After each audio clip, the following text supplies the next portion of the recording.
Hello, everyone. It's Jerry at the Fledge, and welcome to another episode of Every Damn Day. And I'm going to give a shout out to thisent.com and all of that. They're doing some sweet write-ups on these shows. I'm excited to see what he puts together.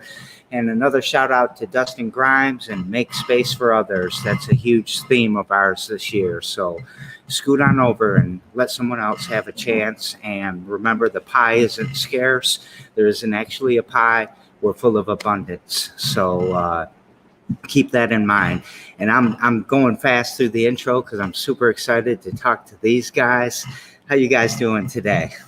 Good. How are you? Good. I'm good. So left on the mic, or left on the left is Mike, and on the right is Lance, right? And I hope that's the way that it's looking, because sometimes I raise this hand and think it's the other hand, so our screens are flipped. But Yeah. with the hat on backwards is Mike. Yep. So where are you guys at? We're in Lansing, Michigan right now, up north, pretty much at the tip, kind of close to Petoskey. Yeah. It's a sweet looking place, man. I like that light. Is that a big fireplace back there too? No, It's a great room above the garage. Oh, I see. Recording studio up here too. Yeah, that's what I was wondering, because it looks like it's got a sweet sound that would come to it. I'm really into an oak in my studio right now. And It sounds great in here. yeah, I bet. So whenever we have two or more guests, we kind of bounce around the questions a little bit. But this first question is going to be for both of you to answer kind of one at a time or whatever. But tell us about you. Where were you born and raised? Where'd you go to school? What kind of brought you to what you're doing today? You want to take it?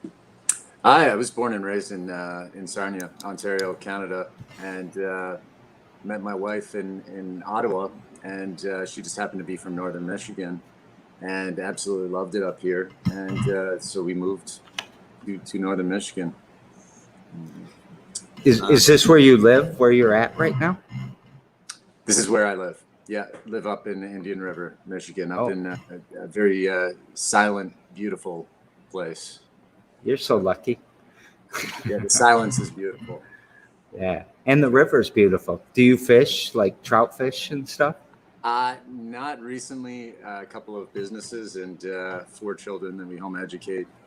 So Busy. it's busy right now. I bet. My wife's actually a physician, and we started a new clinic as well. So we've been incredibly busy with this and the grid and everything that's going on right now. So, but I absolutely love to fish. I fished when I was a kid almost every day.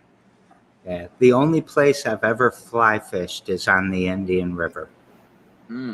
Okay. So, yeah, very and nice. for trout, and it was very, very good. Nice. So you want to bounce over to Mike now? Yeah. So I was born and raised in Florida till I was 5. And then my family moved to Michigan. I don't really remember too much of Florida, in the Spring Hill area. And then as far as schooling, I went to Lance Cruz. I actually dropped out in 9th grade.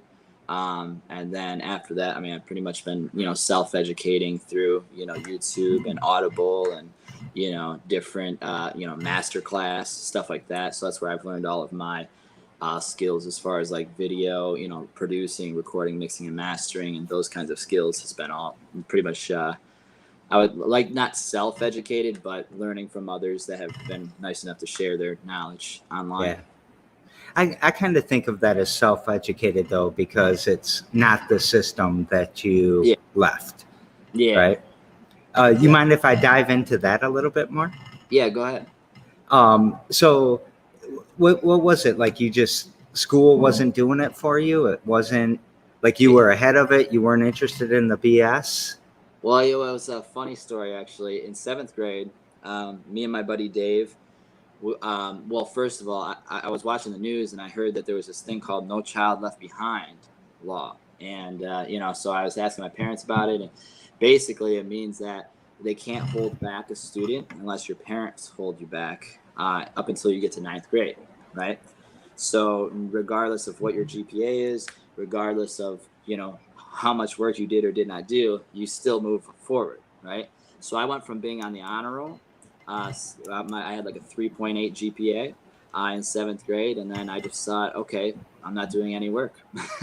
And I didn't. From that day on, me and my buddy Dave, I was like, my parents aren't gonna hold. We're smart kids, and I was like, yeah. So we ended up, we were still respectful to the teachers and everything, but we didn't do a single assignment from then on. So our GPAs were like 0.2 or something like that. For like 2 years, and we told our teachers, 9th grade we'll try in 9th grade, and we were, our teachers thought we were funny and stuff, so it worked out. And then by the time 9th grade came, I was already working. I started working at Fortin, and I was kind of out learning in the real world, and a lot of the kids in my class were just kind of like, I don't know, getting into a lot of drugs and stuff. And I just thought, if I'm gonna get the same thing as these people, I'm all right. Like I don't think it's that important to get the same thing. So then it was too hard to try at that point, or to care about it, I guess, because I didn't really see a need for it. I knew I wasn't gonna go to college, so I just kind of, I told, my parents said, like, if I do drop out, I have to move out. So I was gonna move in with my cousin. Then they ended up letting me stay anyway. They knew I was, smart and always driven, and I had a plan. And, at the time I was managing a pizzeria and stuff like that and doing well. And I was a year ahead of everybody in my grade too, because I was born in Florida. So like the day you start school is different. So I was always a little bit older than everybody too.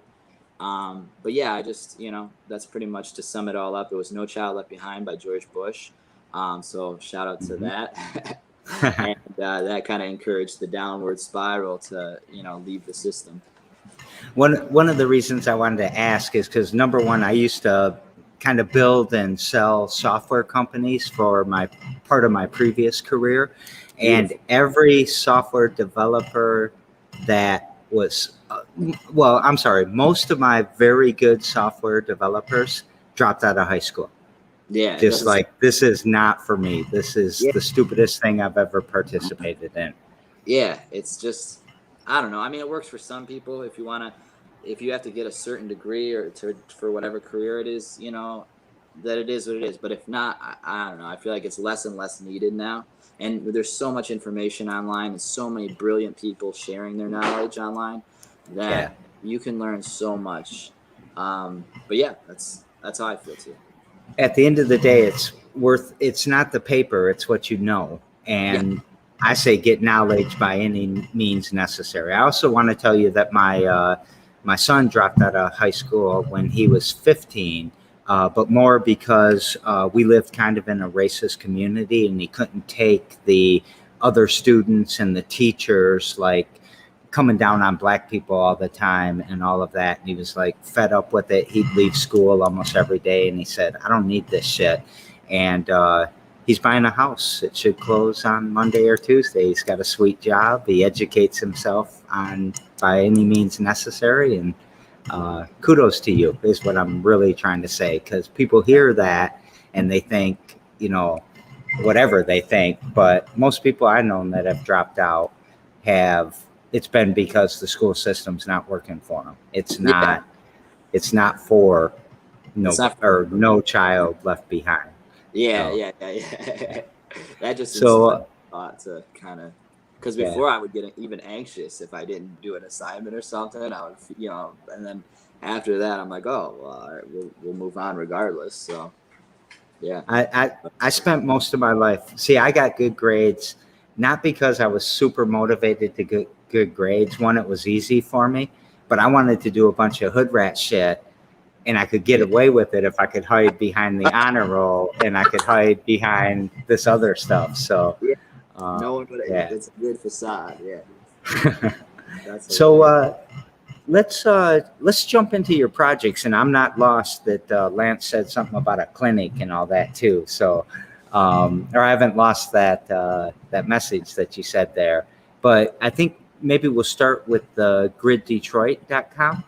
Yeah. You want to kick it off, or you want? Yeah. Okay. So the Grid is basically an artist network platform where we we combined art, or we connect artists with venues and content creators, and we ourselves are content creators as well. So we provide services, and our whole goal is to help artists remain independent and become successful that way. Because a lot of times we see artists get into these, contractual agreements with record labels or management, and it ends up, a lot of times we've seen things not really go the best way, and that kind of holds the artist back, and maybe even crushes their whole motivation to keep going, and also on top of that, a lot of artists just go unnoticed that don't sign anything, because they might not have the finances necessarily, or the know-how to create their own website, to create the content necessary, or just to be involved with other artists and networking and collaborating with others and all of that. So we're kind of just pulling all those strings together, and as of right now, that's the sole purpose of it. And as it grows, there'll be more and more features and stuff. I don't want to get too deep into like what we plan ahead, because focusing on what now, but heavy event based, and bring the artists together. Yeah. It's essentially decentralized, so it removes the aspect of cultural control through just certain messaging, and enables those artists that might not fit in with that cultural disposable message that changes from these year to year, so that everybody has their own favorite band that has this kind of push or that push, and it's creative anarchy. Yeah. Creative. You guys are hitting my buttons, man. So I almost want to walk backwards on that. The creative energy. Will you expound on that a little bit more? Because I got my own thoughts, and I'll probably add a little bit. But well, creative anarchy. So really, just with you said anarchy. Anarchy, but in a creative sense, which is just without the control of these centralized distribution methods, which will hold it to a certain topic, or really when you go into a high school and you see that, hey, these people are dressed like this and this and this, and you can almost tell what sort of music they listen to and what they would think, and almost which news they would watch. So that sort of thing. I thought you said creative energy, because we use fractals to build chaos. I have a mathematical model that runs this place, and it's based on chaos theory, and we build fractals, and we don't really plan things. We just harvest the order that emerges, and it's kind of a weird model. But even better is your anarchy, because that's even more chaos, because there's not those constraints that are there. And this morning I had the table was in the center, and Punks with Lunch come in and made a bunch of sack lunches for people. Then they take them out to the homeless people in the parks, and they are 100% anarchists. They are not listening to anyone. They're doing what needs to be done. And I lean towards anarchy more and more every day. Yeah. And to touch back on the platform, so basically the services that we provide for the artists currently, like I said, this list will grow as it grows, but currently we do video production, we host events, photo shoots, and then we create artist websites with this content.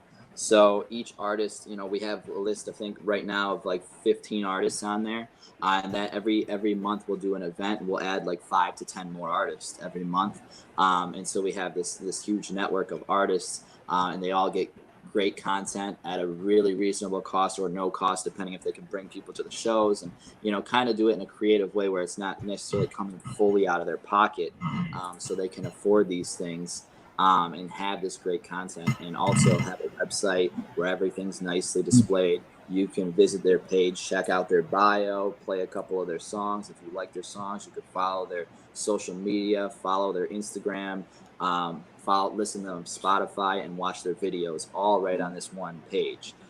So it's nice, similar to like a link tree, but just a more professional looking one, and more interactive.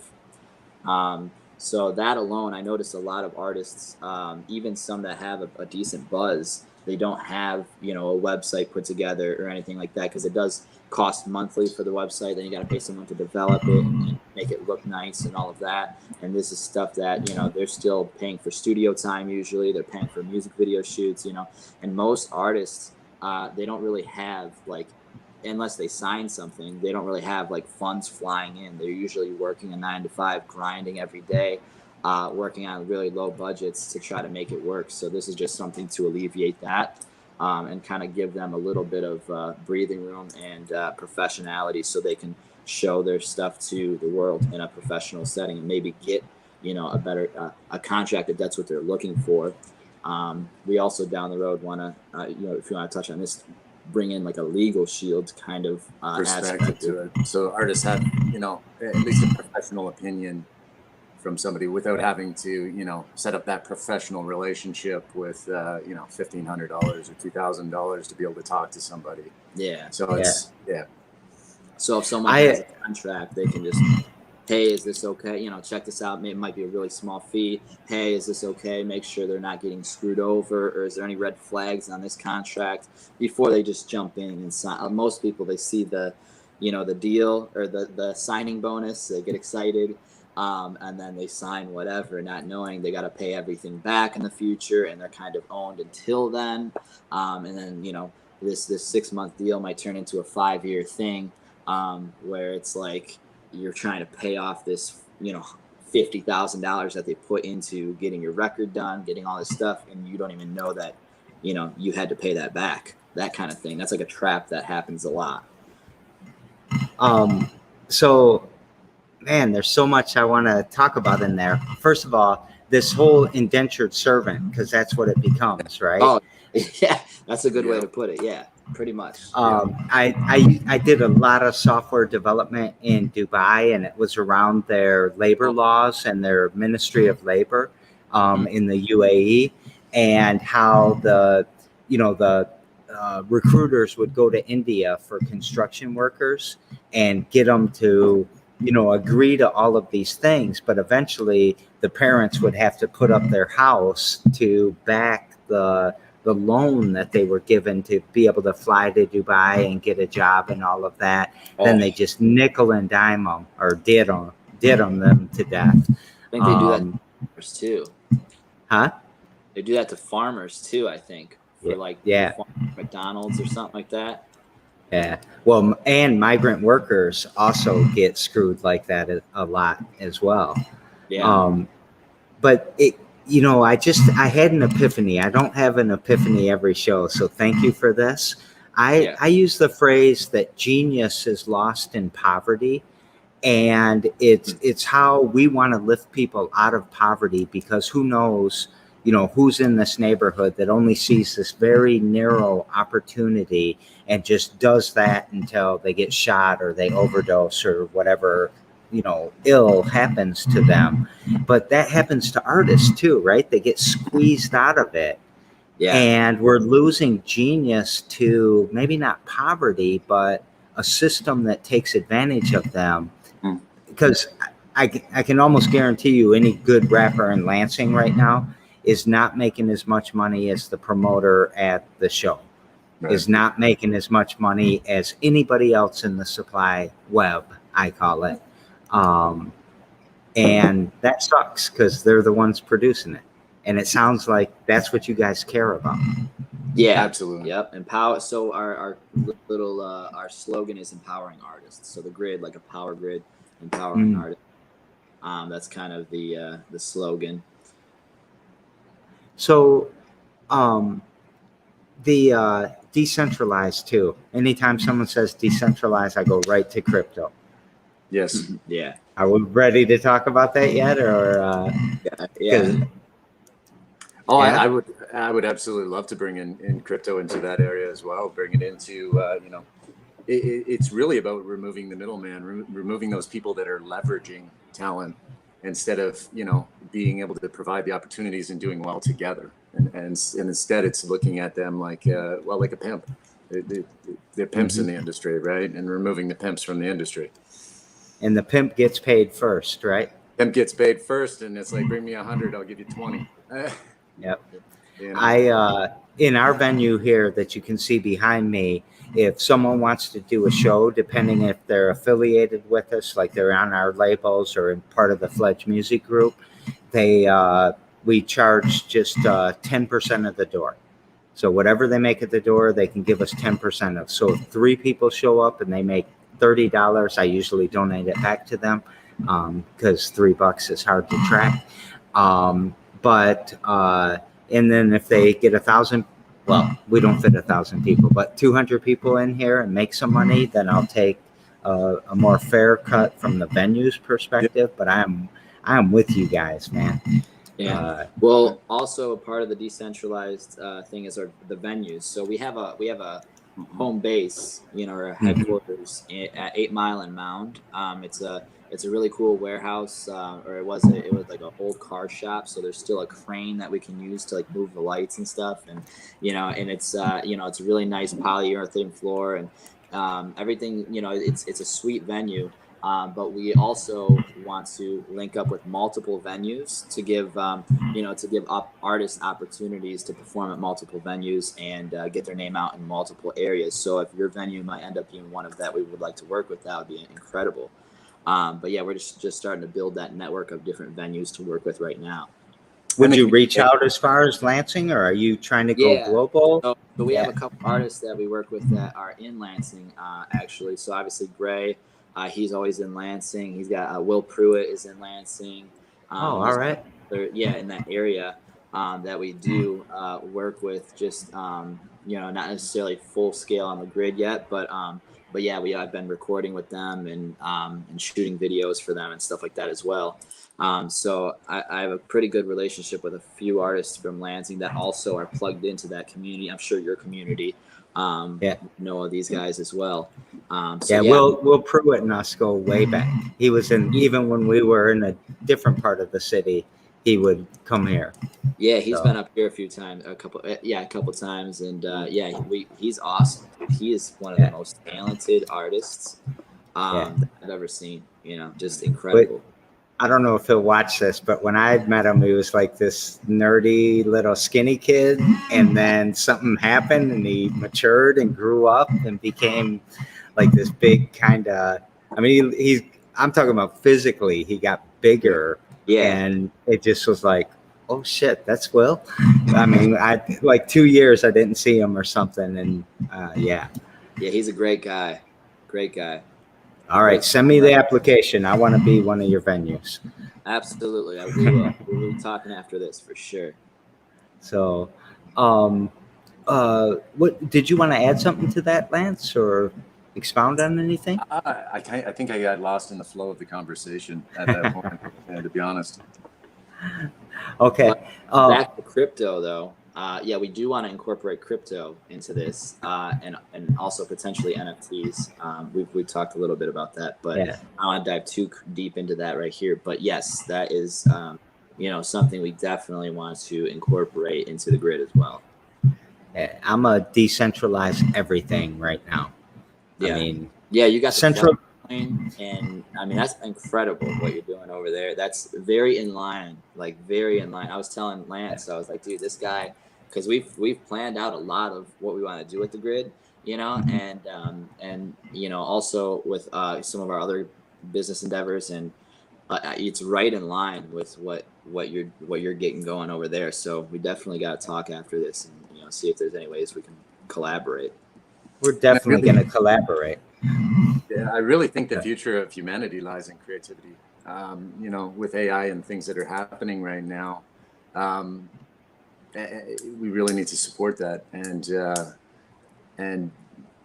I really feel that there's a lot of creativity that lies within those inner cities, and in that, really getting rid of that aspect of poverty and being able to have them think, which is a certain aspect of the grid as well, because when you become an artist, you need to think of making a website and doing all of this marketing aspect, which you would generally have, say, a record label or something do for you.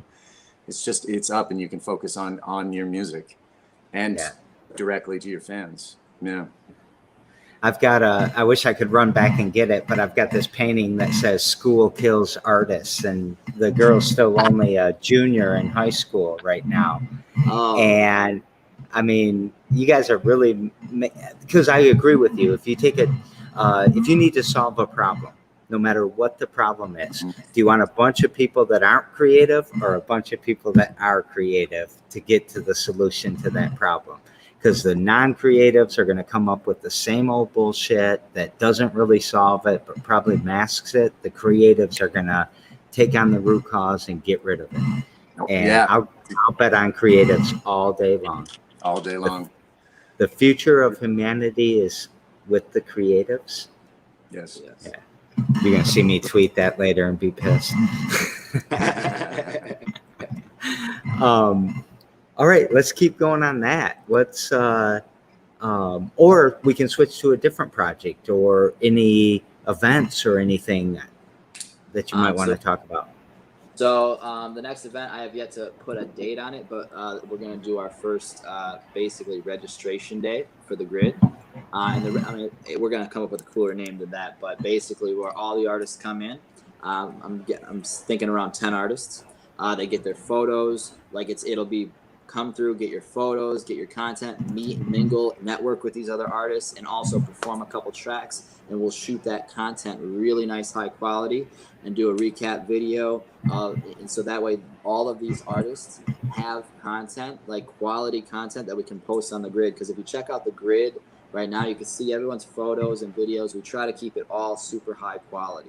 And not all the artists have super high quality photo and videos ready to go post like that. So this will just ensure consistency and also give all of the artists a networking ability to network with producers, artists, photographers, videographers, and kind of pull it all together. Yeah, I love it. So I posted the website on the comments here, and I'm gonna be promoting this a lot more too, because I love the way you guys are thinking. It's the way our Fledge Music Group is thinking, but we haven't actually executed to the level that you guys have, because we get stuck on all kinds of things, and we've got this crypto coin. We love that. Yeah, but we go back and forth, like, should we be a co-op? Should we structure ourselves as like a co-op model? Do you ever think about that? What do you mean by co-op model? Well, where basically all of the risk and all of the gain and all of the liability kind of go into one pool, so we take care of each other. And it's not so much that I'm the label, so I get my 20% whether I perform or not. I'm effective or not. It's more like everybody pools their resource together, they pool their product together, and they kind of share, almost socialist, I guess you would say, at some level, especially in the early stage. So kind of mitigating risk across 30 people instead of just one person. So I don't know. Just something like that. Yeah. So in a way, that's kind of similar to like, I think something like that could work, and that's kind of similar to, in a way, what we're doing with the artists is like, where they don't have to come out of pocket a crazy amount to have all these resources available and all of that. But what you're saying is you with multiple other companies kind of teaming up? Or the artists teaming up and helping each other and working together and collaborating. See, one of the big problems we have in Lansing is that there's in the culture, as you would know, the rap culture, the music culture, whatever, there's also these factions where these rappers on the east side don't like these rappers on the south side, and they don't collaborate with each other. They butt heads with each other. They don't promote each other. They don't understand that there is abundance and the more land. Yeah. So that is I feel like it's, at least in our network, that has like and from my experience, I used to notice that a long time ago, but lately, I feel like everyone's just been like really mature about things and moving forward. At least with everybody that I'm not familiar with all of the Lansing artists, especially like the hip hop side. But yeah, I felt like a lot of that has been fizzling around here, around the Detroit area, at least. And everybody has been pretty open to collaborating and stuff, which is great. Yeah. But out there, yeah, that's a tough thing to combat, because then you don't want to throw shows and have everybody fighting, and like stuff can pop off, very easily. Yeah. I can show you a few bullet holes in our front door still, from where stuff popped off like that. Yeah, that's not good. No, it's not. But it is starting to go down a little bit. It's a different battle that we're having with that right now. But I hope that the trend that you're talking about happens here, and it probably is in the different genres in different ways. We just still got a couple, I don't know, groups of kids that bang heads a lot. Yeah. So it gives me a hope. It makes me optimistic that this is coming towards us too. But Right. COVID and all that did take care of a lot of bullshit where we don't have time for this stuff anymore. We got to focus on surviving and doing other things. So, Yep.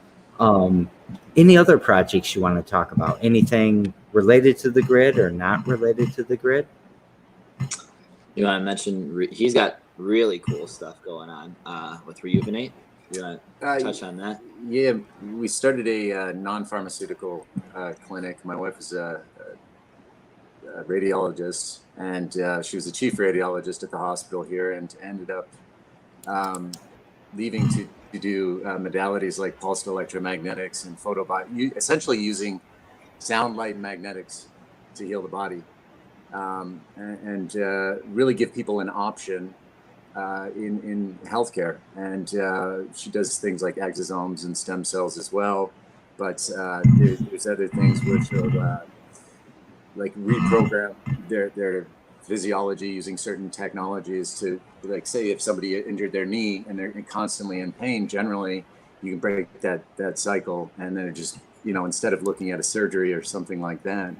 But yeah, it's mainly just giving people an option in healthcare that wasn't available until now. So yeah. So in that, you said sound, light, and magnetics. I want to focus on that for a second, because all three of those have like waves in common, which usually vibration and frequency, right?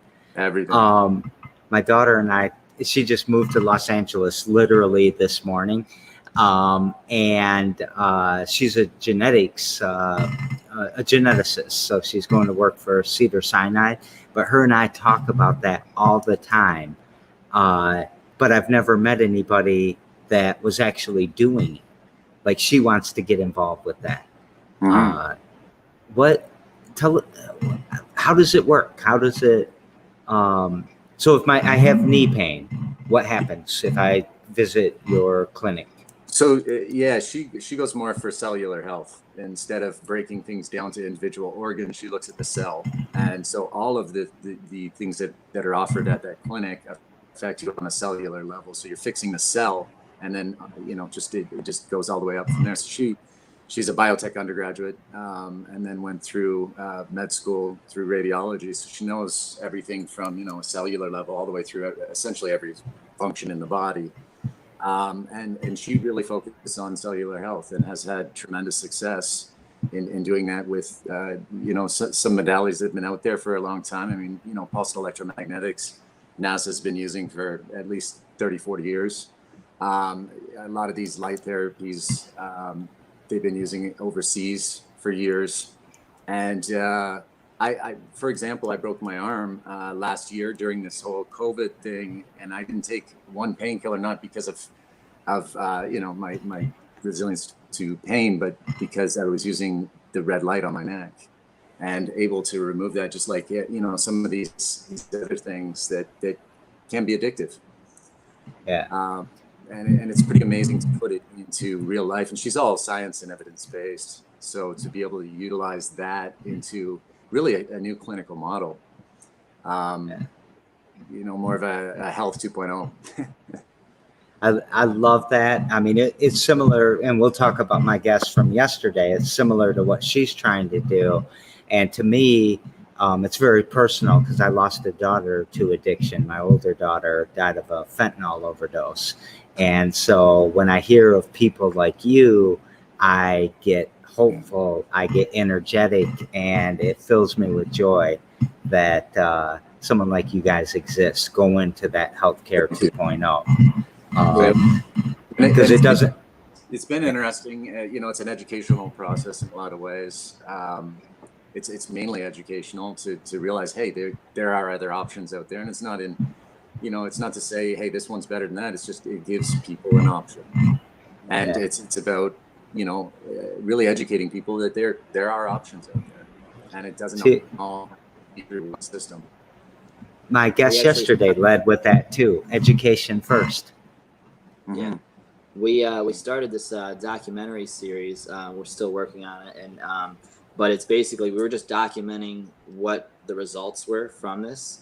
And so we had two people that we walked through their whole story, and one, her foot, the first person, she got in a bad car accident. Her foot was almost ripped off.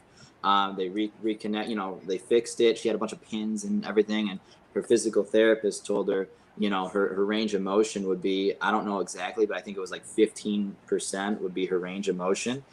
She spent like 2 or 3 months here or something, in and out of seeing his wife. And they got that range of motion to 100, and her physical therapist was like mind blown. And she's on over 20 meds. And she got off all of them. So we documented this. And then similar thing with this hop farmer. His name was Tim, and he was unable to do the hop farming at all because his back pain. He had some sort of back injury or neck injury. His pain was really putting him in a spot where he wasn't able to do his work, and then the meds were affecting his reading comprehension and all of this stuff. And so basically after a couple months, again, same results. He was back in pulling the weed. We got footage of him pulling all the doing his hosing and fixing the plants and getting in there, and he got his life back, and and also got off of all of the drugs that were affecting. He was a really brilliant guy, so he was like mainly upset about the way his mental was going, and so we turned that around. So I just document and shoot, but I'm just telling you what my experience with the whole thing was, and it was incredible. I'm like, man, these people, like, this is crazy that this is out there, and not many people know about this stuff. Yeah, he was excellent at really describing how it affected his when he was reading and this sort of thing. You can imagine that effect on, just the whole scope of life in general. Yeah. How many meds was he on? I'm not sure the amount of meds offhand that he was on, but he was on opiates, and I know he was around the 10th of what he had before when he ended up going.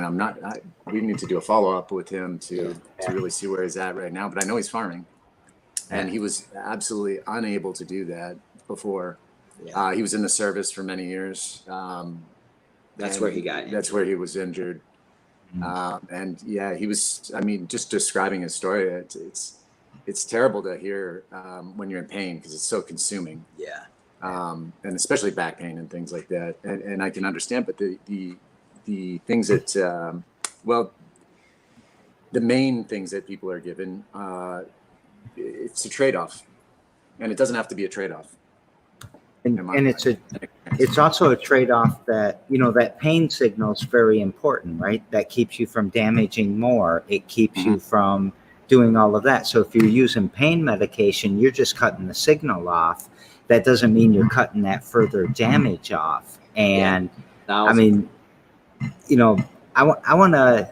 want to give some numbers out, if you guys don't mind for a second. If somebody's on 10 medications, there are 3.62 million possible interactions between those medications. So all 10 of them, the pairs of them, the 3 of them together, 3.6 million. If someone's on 20, it was about 2.8 to the 10 to the 18th power, which is, I'll just say a gazillion or whatever little kids say. It's too big of a number for us to imagine, and it's too big of a number for a computer to keep track of right now. Therefore, we can't understand the interactions that happen when somebody's taken 10 or 20 different medications and what that does to us. You guys are my heroes on both sides. Absolutely. And then when you're adding in processed foods and other things that, on an individual level, these ingredients are looked at and they're generally recognized as safe. But what happens when you add 3 or 4 of them together and you bake it to 450 degrees? Or you've got certain chemicals like triclosan, which was an antibacterial in a lot of soaps. But when you add triclosan to chlorine, so a chlorinated water supply, you're creating chloroform. So you're getting minute amounts of chloroform every time you're washing your hands, or I'm not sure if it's around anymore. Like Colgate Total, I believe it was called, that had triclosan in it. So you're putting chloroform, and it's just all this whole myriad of chemical concoctions that are going on that really aren't studied or known. And then you're mixing that in with all of these medications, and it's a recipe for disaster, really. The reactions between them. Yeah. Man, I want to come hang out with you guys. I could talk about this all day long. Absolutely. Look forward to it. Yeah. So this is amazing. I love what you're doing on both sides. Is there what's the next big amazing thing you're gonna surprise me with? Well, or the 2's enough, by the way. Yeah. So thinking forward, we will eventually want to get to where the grid is like festival level. So that's something to look forward to down the road further. But similar to like Electric Forest or that kind of thing. But as of right now, it's those are the main focuses, is the grid and Rejuvenate on his end more so. And maybe if you guys want to have Lisa on, that's the doctor that's his wife. She would be a great guest to be on here.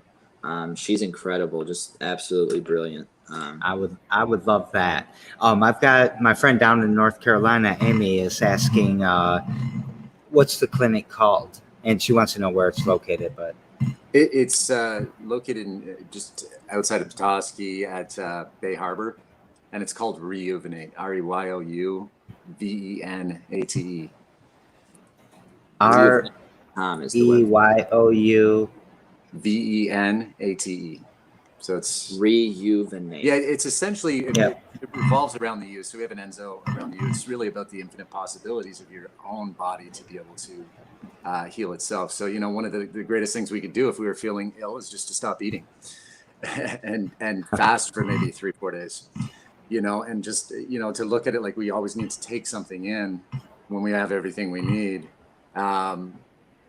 It's kind of looking at victimization, right? If you accept, that you are a victim, then you're going to view the world through that way, and at the same time, right? And we have everything we need, and nobody's stopping us from doing anything. There is a abundance that you mentioned, and there's infinite possibilities.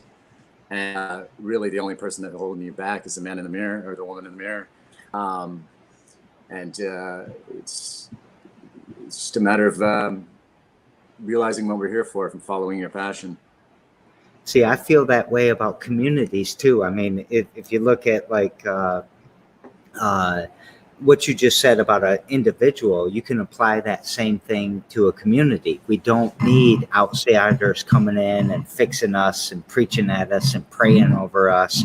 We have everything we need right here within a half-mile radius of where I'm at. I have competency, I have resource, I have everything I need. And I'm falling in love with you guys. It's huge. Yeah. So we're just building that, and we're finding the right team members, and it's exciting when you got a set focus, how everything just kind of everybody and everything just kind of falls in place. And there is an aspect to the music as well, because it has a powerful cultural influence. So when you can merge that with a healthy perspective of people, and that includes mindset and physical, and being able to push that instead of the heroin chic kind of cool songwriter that's pushed out to kids who also want to write songs and do music and think, well, maybe I have to do it that way to do that. And I just think that other ways can be shown, because we don't need anything to be able to tap into that flow, and to be able to produce whatever it is that we're feeling. So what's something you guys do every damn day to push this mission forward? I love how you tied it back, by the way. Right. I would. Oh, go. You want to? Every day is I'm a dad as well, so it's really just growth and contribution in whatever way that lights you up. It's one of the best answers I've had. And then I would say every day we talk on the phone, at least, because we live far apart, kind of. But we also, we plan, we talk, but we have our business meetings, at least every day. For the last year or so, it's been really consistent. And then we've been I've been working with artists, shooting, recording, mixing and mastering, and, building this network really. And I think that's the most rewarding thing, is building the network and meeting more people and connecting people with different people, and to help them reach their goals. And that's been for me the most rewarding. And I know we've met and connected a lot of people so far, and it feels very good doing that.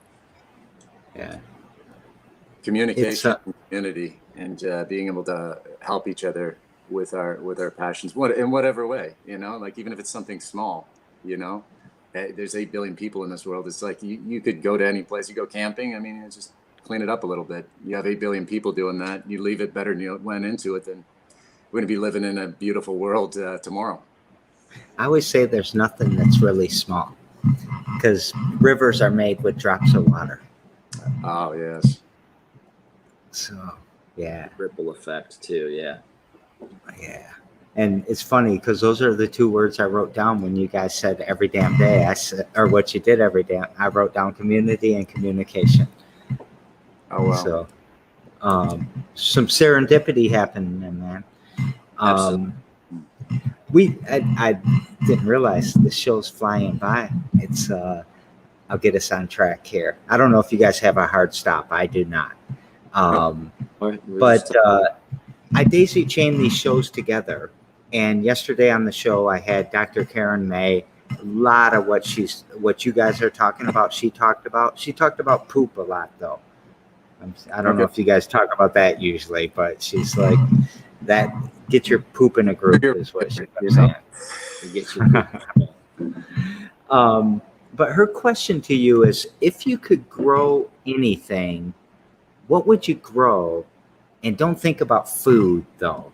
So if you could plant a seed in your garden that brought out something other than food or medicine or whatever, what would you grow? Besides food or medicine? Awareness. Oh, awareness. I think that, there's just when you're sitting back, and maybe your people watch it as well, and when you're paying attention to things, I find that most people are pinballing from one crisis or one thing to the next, instead of planning it out and focusing and being able to get things accomplished, but also being aware, not being careful, being aware, and definitely not being necessarily careful, because getting uncomfortable is key. And I think, but yeah, awareness, really. I think it would be a beautiful thing if we were relatively more aware. I would say focus, because for me, as a creative, I dive into so many different things, and sometimes it's I would say the thing I struggle most with is just being focused on the one thing. But yeah, I would say focus. Yeah, I love both those answers. Not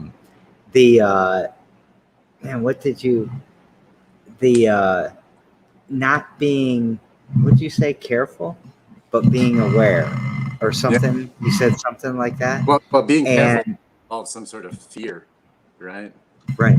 Well, that's what I was going to say, is that people think they manage risk, but they're never managing risk. They're managing their own fear. They're managing the fears that they have. If if you manage risk, it's the consequence and the probability of it happening. But if you're only managing fear, you only think about the consequence. But you articulated that very, very well, which also your focus thing though feeds into that for me, because I always use if you know what you're doing, then like if you're in a tightrope and you're raised in a circus family and you're 1,000 feet up on a tightrope, that's not risky to you. You don't have the fear. You're practiced at it. The probability that you're going to fall is very low. The consequence is still getting smushed or whatever, but it's just not going to happen. And so people stay focused and they understand and they have that kind of awareness that you're talking about. I don't know. How come us three aren't friends already? Because we live so far apart. Yeah, no, we are. We are now. Dude. Yeah, we are. So tomorrow on the show, I have a young lady named Yolanda Pope.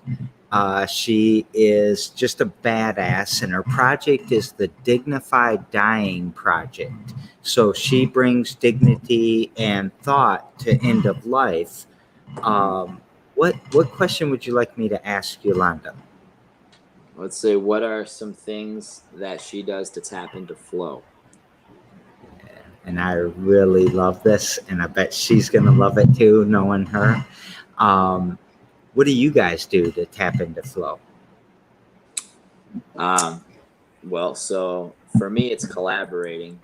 I feel like that's the easiest way for me, is working with different artists and musicians, and collaborating. Because as a producer, I feel like that sparks it. I will say I got to figure out a few things to help me tap into it as a solo, and just when I'm by myself. But it's always been collaborating, and that's most of my projects and things that I work on has been collaborative efforts. Yeah, and I'd say breathing methods. One that I'm a big fan of is Wim Hof, and it's just a matter of removing all the other things that are going on so that you can get to who really isn't in the mirror, and being able to remove all of that. And I would highly recommend that. Even if for people that have anxiety and stress, it's a really quick way to go through it. And I mean, you can find that sort of thing online. But yeah, in 5 minutes to be able to remove something, you don't have to take a pill. I mean, it's all in you. Just a matter of being able to tap into it, and then picking up a guitar and just feeling that free. I actually like an acoustic guitar because I like that frequency box, because I like to feel the whole thing and feel the vibration of those strings. For me, over something like an electric guitar, because I like holding that frequency box, as I say, and feeling that. And then I just get, I'm just, completely present, which can be hard for me at times. I bet you said 4 kids, right? Yeah. That alone, and probably 6 projects and 2 companies and all of this. Yeah. Yeah. So go ahead. Oh no, I wasn't going on. I so much love that question, because people don't look at the flow in so many. I mean, I don't know. They don't get caught up. They get caught up in the moment, but it's a reaction to the moment. It's not enjoying the moment. It's not understanding that flow is all around us. And I had a guy talk about harmony on the show once, and how the different flows, and when they harmonize, how much stronger a community can get. Mm-hmm. And not overthinking and being able to experience it, right? Yeah. It's part of flow. Just experiencing it, not overthinking things, or thinking of the past, or thinking of the future, and just really trying to tap into now. I use the analogy when I'm trying to describe to people about go with the chaos, go with the flow. The analogy of you're drowning in a river. What's the best thing for you to do? Do you go upriver and try to get to the shallow part you remember? Do you go straight to the side and fight the current a little bit, or do you just go with the flow until it takes you to the side? And that's how you can survive drowning in a river, is to go with the flow, to tap into it, wait for the order to emerge, find the easy path. The water. Yeah. Okay, maybe there's a waterfall, so you might have to. No, but hey, that could be a good thing too. You probably survived the fall. It's not, most of them aren't that crazy. Yeah, well, that's what diversity does for us. It gives us a new knowledge to think about. So now I got to think about the waterfall, because you're right. That's a new element to the chaos. I hadn't thought of it before. It could. I had this nice little metaphor that was working for me. Now I got to improve it. That's all right. But it could throw them into where they need to be. That's Maybe true they need too. to be in that wherever that water gathers. Yeah. Well, it's one of the things in chaos theory is sensitive to initial conditions. Just two water molecules going over a waterfall will end up in completely different spots, even if they started right next to each other. Life's not linear. What is chaos theory? Could you hit that, just a very brief summary of it? Well, let's just define chaos, and we'll kind of go from there for a second. Chaos is the inability to predict. The inability to predict is usually a restriction of knowledge and information, or the ability to process information into knowledge. So anytime that you're in anytime you can't predict the outcome, it is chaos, right? It's just going to happen the way that it happens. However, within chaos, there are strange attractors. Things happen where things group together, but you can't really predict that, but you know that it's going to happen. And when those things start grouping together, that's what I call the order that we harvest. So, for example, it could be, why the hell do I have a mushroom? Well, I'll say this little rack that I have there. It was offered to me. I said yes. Half the people in the building at the time said, why the hell did you bring that big thing into our building? We're never going to use it. But what ended up happening is that, paired with the company that we work with that works with returning citizens, people getting out of prison. He wanted to start a taco stand. So now I have a taco stand for him to borrow to do pop-ups until he can get further. I couldn't predict that. I didn't know that was going to happen, but I knew something was going to happen. Right. And so trusting that that flow was going to happen. I always call it the inner rhythm. I when I was a kid, I had this T-shirt that helped me get prepared for wrestling. Part lucky, part it said instinct, the inner rhythm. And I don't know, we have everything we need inside of us. Exactly what you guys said. Yeah. So, I would like to check out your spot. I live in Clarkston, and we have our headquarters is in Detroit. Lance comes down quite often. I come up here often. So we do get to see each other quite often. And, I mean, Lansing isn't too far away where it's not out of the question, or even if, you wanted to come to our spot, one of our spots. But yeah, I would like to link up and, see, continue this further. Yeah, I really want to come to your spot. I mean, I promised you guys that I would come to your spot after this show ends. I'm coming to Detroit a lot more. So we stop on September 11th. Sorry for the date. It's just a coincidence. And that will be show 365. And then we're doing a bunch of other things. Like we're making an NFT out of each show, like a trading card model and all this stuff that I'll talk to you about later. Yeah. But I am 100% committed to your spot, and we're radically inclusive. So you can come here whenever you want. All right. Sounds good. Don't even need an appointment. Very nice. So, sounds good. And I would drop everything for you guys because, I'm digging this. Good, man. Yeah, we'll make it happen. All right. One more question. Yeah. Happiness, sadness, joy, hope, or love and our friend Tori added love to the equation the other day. What Right. word or words would you like to talk about? Let's do happiness. All right. Happiness. Yeah. All right. Do you have anything you want to say, or you want me to ask you questions about it? I would. You throw a question. To me, it seems like a weird word because nobody agrees on the definition. It's like the word quality. What is quality? Everybody has their own definition. So I'm going to start with, what is happiness to you? You want to take this one? Happiness is not casting judgment on, the things that happen for us, and realizing that they're just a lesson to make us a better person and realize our passion at a greater level. Do you apply that to people too? Yeah. Oh, absolutely. Yeah. Nobody's around you, to hurt you, unless it obviously it would be a matter of self-defense, but that's an entirely different subject. But yeah, nobody is there it's all an experience for you, really. And there's something to learn from every situation. And the more lessons you can learn within that situation, I think the better you are in the long term. So and also, I think continuing to growing and learning is a big contributing factor, I think, to happiness.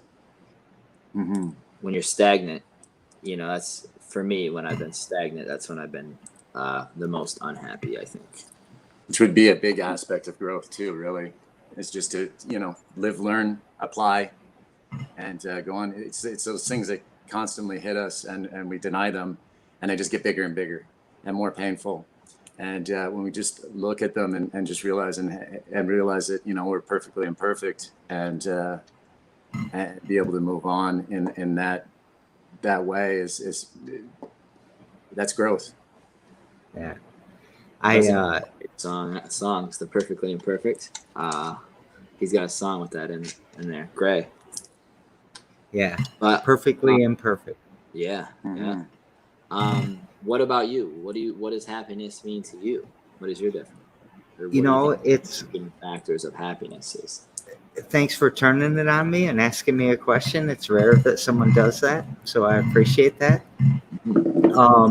To me, one of the reasons that I'm asking everybody to talk about these words is because the contraction between happiness and joy.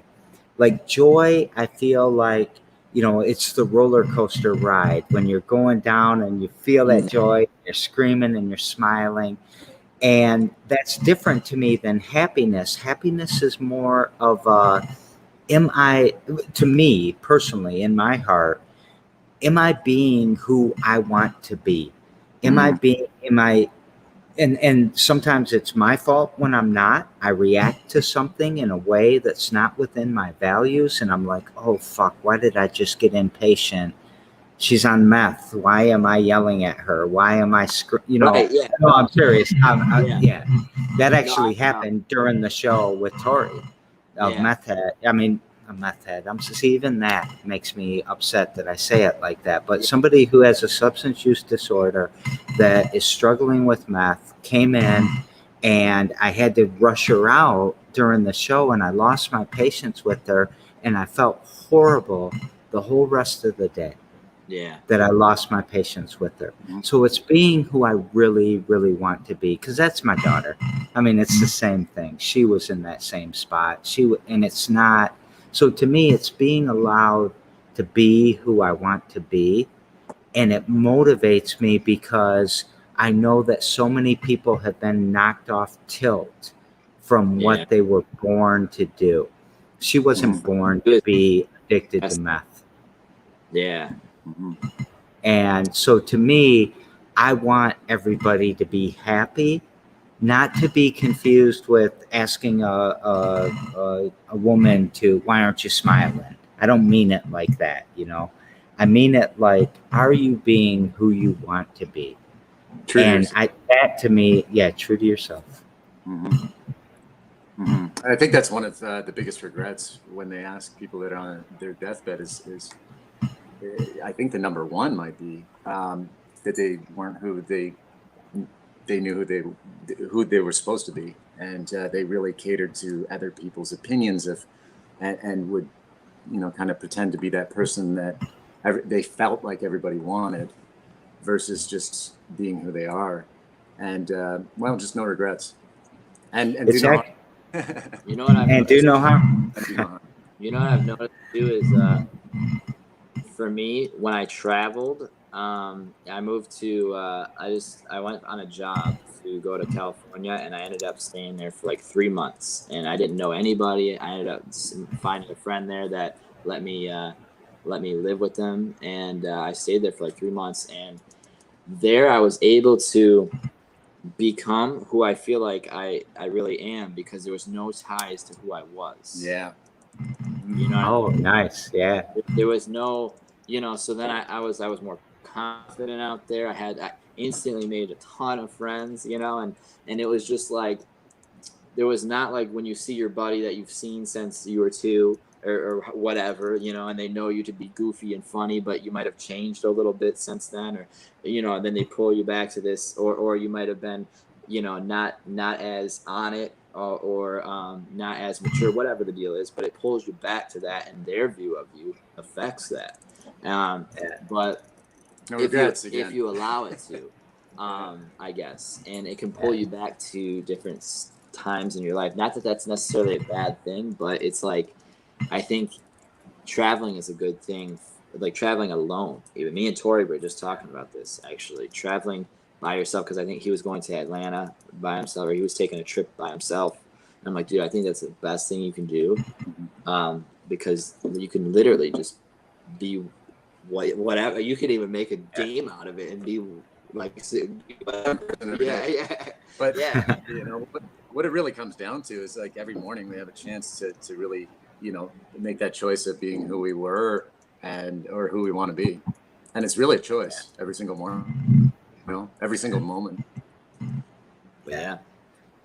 I think that, so our whole theory is based on this. The whole theory of the Fledge is based on the fact that you're born to do something and you get knocked off tilt. Your dad says, no son of mine's going to be an artist. Or your mom says, oh, girls can't do math. I mean, it starts there, and it just gets worse and worse and worse.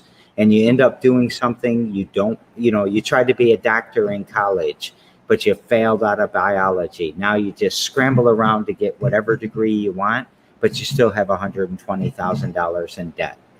So all these obstacles keep you from closing that gap. And what the Fledge is, what we try to do is stand in that gap with you and say, fuck those obstacles. Let's get you recalibrated. Nice. And that is our whole, and if you don't close that gap, you fill it with substances and violence and depression and suicide and all. So we've got to close the gap for each other. And if I don't see you two again, this could be one of my regrets. And it's Erickson, the psychologist, that talks about these 7 stages of life and regrets the last one. And if you manage that 7th stage from the time you're young, if somebody's told you that enough or taught you that, you're going to be a much happier person. This is the best conversation we've had about happy on the show.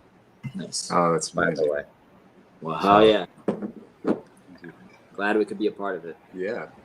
I think you two are amazing. I don't know how I get so lucky to have guests like you guys. But I guess it was just that one thing to another thing, and bounced, and networking and trust in the universe or something. Well, I think vice versa. Same to you, man. I think what you're doing is amazing, incredible. I love the every damn day show idea. I think that's incredible. Like, you 316 days in a row, no excuses, no bullshit. That's incredible, And I have guests cancel at 1:50.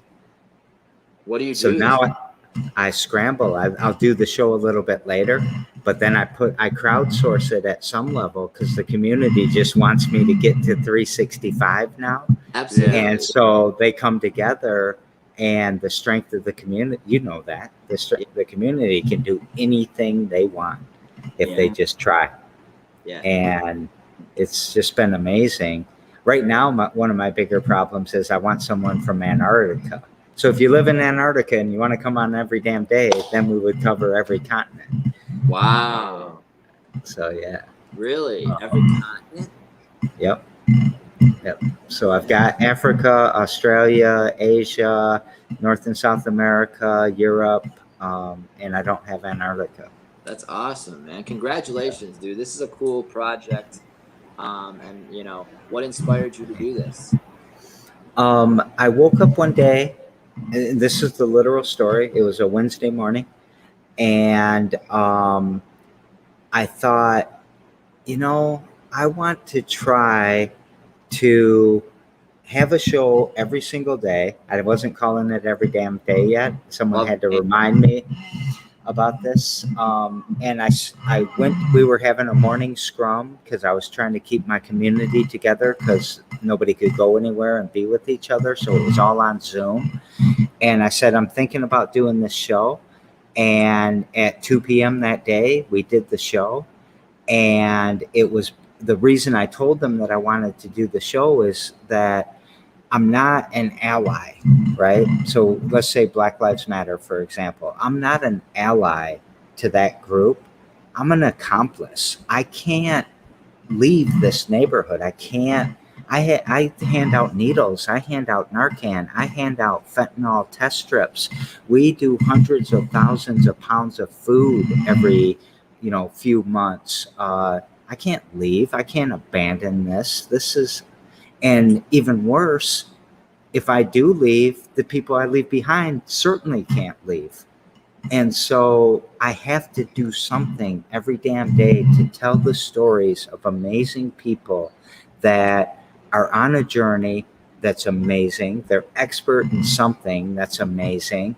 And let's go pull that genius out of our community and show everybody that we do have every competency we need is within this very small network that we're all connected to, that, by the way, is a very, very big network. You just don't see it yet. Mm-hmm. Yep. And so I don't know if that's a good answer. That's the first time I've answered it quite like that. Yeah. Well, I'm glad you did it. And you got, what, like 50-something episodes left or so? Well, I think it's 49. 49? Yeah. Yep. So. Yeah. And, but then next year we'll do something every damn day too. But it's going to be different. We're going to take all the episodes and start to mash them up and look for trends and look for data and publish little things. And I'm not done by it. This is going to be years and years and years of what I want to do with all this. Well, yeah, keep us. I would like to be involved in some way, shape, or form, and then maybe we can see if Lisa wants to be on, if she would be interested. And she's brilliant, like I said, and it would just be a powerful episode, I'm sure. Yeah, that would be amazing. I would like that a lot. So if Lisa, I think I have a superstition. If you say their name 3 times, they have to come on the show. So Lisa, I guess. There you go. So, and you can join us too, Lance. You can. I do want unique entrepreneurs, but I sometimes have the same person. Like you were on the show the other day, but not on purpose. Right. I was in the background. Yeah. And just Amy saying that she thinks you guys are super cool, and Amy's actually super cool too. Thank you, Amy. So, what would you like to take us out with? Oh, man, didn't think about that. I would just say it can be deuces. Yeah, deuces. That works right there. Yeah, Lance, you got anything? Well, I mean, follow your passions and help others when you can. Yeah. Follow theirs. Yep. Follow your dreams. Especially passion. That's where the magic lies, It's not a job. Yeah. You know who you're supposed to be. Absolutely. You know in your heart what you're supposed to be doing. Yeah. Mhm. And too many But- people tell you not to follow that. So thank you guys. I think you're spectacular. Thank you, Thank Jerry. you. Appreciate Deuces. it. All right. You stay on with me for a second. Everyone else, we will see y'all tomorrow, 2 p.m., just like every other day. Yolanda Pope, 317.